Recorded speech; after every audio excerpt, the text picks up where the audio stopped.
নারায়ে তাকবীর, আল্লাহু আকবার।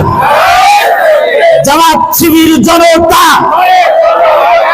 গড়ে তোলো একতা। আসসালামু আলাইকুম ওয়া রাহমাতুল্লাহি ওয়া বারাকাতুহু। বাচ্চা প্রসবের আগে প্রসব বেদনা হয়, ইট মিন্স কিছুক্ষণ পরেই বাচ্চা প্রসব হবে। তো বাংলাদেশেও জামাত ইসলামী ক্ষমতায় আসার প্রসব বেদনা শুরু হয়ে গেছে। কায়েমি স্বার্থবাদী গোষ্ঠীর মাথা খারাপ। টেকনাফ থেকে তেতুলিয়া, রূপসা থেকে পাথুরিয়া, বাংলাদেশ থেকে আমেরিকা, আমেরিকা থেকে ইংল্যান্ড, যেখানেই যাই মানুষ এখন জামাত ইসলামীকে ক্ষমতায় দেখতে চায়।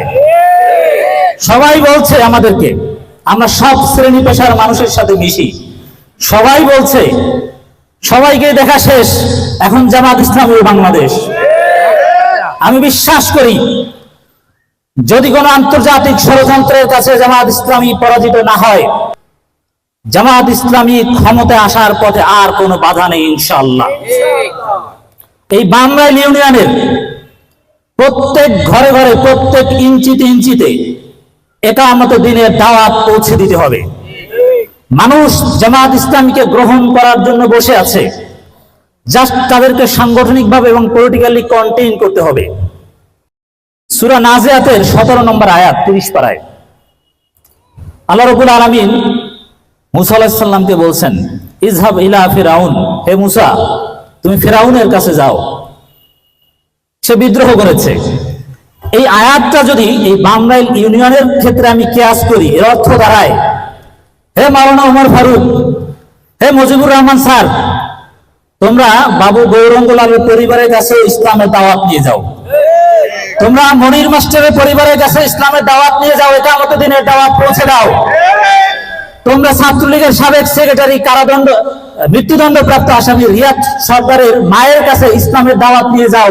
এমন কোন মানুষ থাকবে না যার কাছে দাওয়াত নিয়ে যাওয়া যাবে না। তবে এমন কোন মানুষ থাকবে না যে যে দল করুক না কেন তার কাছে আমরা ইসলামী আন্দোলনের দাওয়াত নিয়ে যাব, একামত দিনের দাওয়াত নিয়ে যাব। এর মানে it's possible, just try your best. We have to be political. আমরা অনেক সময় বলি না যে আমরা ক্ষমতায় যাওয়ার জন্য রাজনীতি করি না। পলিটিক্স, রাজনীতি মানে হচ্ছে ক্ষমতা কেন্দ্রিক তৎপরতা। এর মানে আপনি ক্ষমতায় যাওয়ার জন্য রাজনীতি করেন না, মানে আপনি রাজনীতি করেন না। অতএব জামাত ইসলামী ক্ষমতায় যাবে, যাব, আমরা ইউনিয়ন পরিষদের মেম্বার হব, চেয়ারম্যান হব, উপজেলা পরিষদ চেয়ারম্যান হব, ভাইস চেয়ারম্যান হব, মহিলা ভাইস চেয়ারম্যান, মহিলা মেম্বার জামাত ইসলামীর পক্ষ থেকে হবে। জনাব আব্দুল মান্নান মাস্টার বরিশাল 2 আসনের এমপি হবে ইনশাআল্লাহ। এবং এই হস্তিসন্ড স্কুল, হস্তিসন্ড মাদ্রাসা সহ বিভিন্ন সামাজিক প্রতিষ্ঠান, বাজার কমিটির যোগ্যতার বলে জামাত ইসলামীর লোকজন সভাপতি, সেক্রেটারি সহ বিভিন্ন পদে থাকবে। সমাজের এমন কোন সেক্টর থাকবে না যেখানে জামাত শিবিরের লোকজন নেতৃত্বে থাকবে না। এদের মধ্যে ভুল ত্রুটি থাকতে পারে, কিন্তু ইন কম্পেয়ার উইথ আদার্স এর চাইতে বেস্ট আপনি দেখাতে পারবেন না। That's why you have to be political. আমরা রাজনীতি করি, আমরা ক্ষমতায় যাব, এই ধরনের একটি স্পিরিট থাকতে হবে, নইলে ক্ষমতায় যে টিকে থাকা কিন্তু যাবে না। পিসিবি, কাবিখা, অমুক তমুক, ওগুলো যে ইচ্ছা তা খাক না। আমাদের সমাজে ন্যায় ইনসাফ প্রতিষ্ঠা করতে হবে। কোন অন্যায়কে আমরা সহ্য করব না, কোন অন্যায়কে আমরা টলারেট করব না। আমি যদি কোন সংগঠনের নেতা হতাম, আমি বলতাম আমার কোন কর্মীর গায়ে অন্যায় ভাবে, কোন নিরীহ কর্মীর গায়ে সম্পূর্ণ অ্যাবসলিউটলি জুলুমের অংশ হিসাবে কেউ যদি একটা থাপ্পড় মারে, তাকে 10টা থাপ্পড় মারতে হবে। জামাত ইসলামী দেশে ভেসে আসে নাই। যারা আপনারা সাবেক শিবির, এখন থেকে সাবেক শিবির না, এখন থেকে আপনারা সবাই বর্তমান শিবিরের দায়িত্ব পালন করবেন।